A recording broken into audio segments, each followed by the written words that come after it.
I just would like to make a few comments around the tragic explosion in the port of Beirut on the 4th of August that killed more than 200 people, many more injured. On behalf of the House, I suggest that our thoughts are with the Lebanese people and the Lebanese Australian community here in Victoria.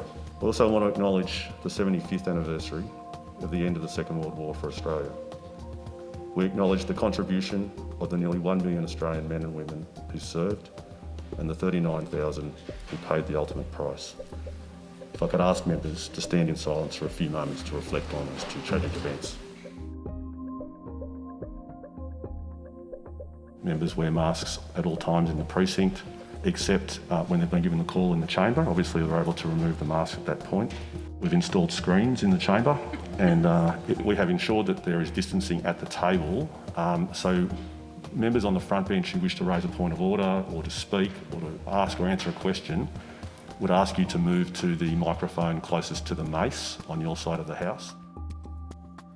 I move to introduce a bill for an act to amend the Public Health and Wellbeing Act 2008 in relation to certain matters relating to the COVID-19 pandemic and for other purposes, and I move that the bill be now read a first time.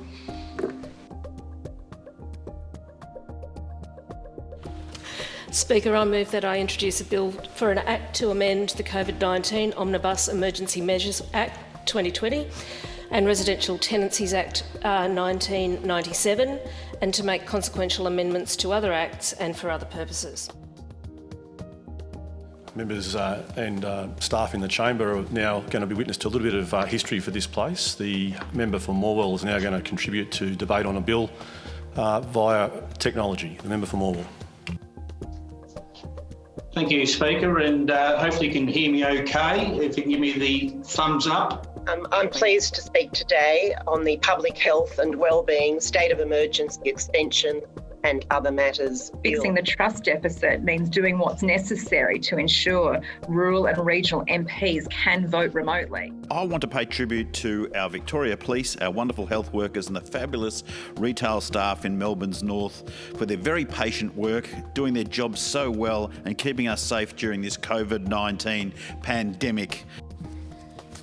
Thank you, President. I rise today to commend and pay tribute to every single person who helped to celebrate Wear It Purple Day last Friday. LGBTIQ+ young people are significantly more at risk when it comes to self-harm, suicide, bullying, harassment, discrimination and difficulty in accessing services. And one of the things that Wear It Purple Day does is to raise the visibility and the accessibility for these young people of a number of communities who are unflinchingly there to support them to be exactly who they are.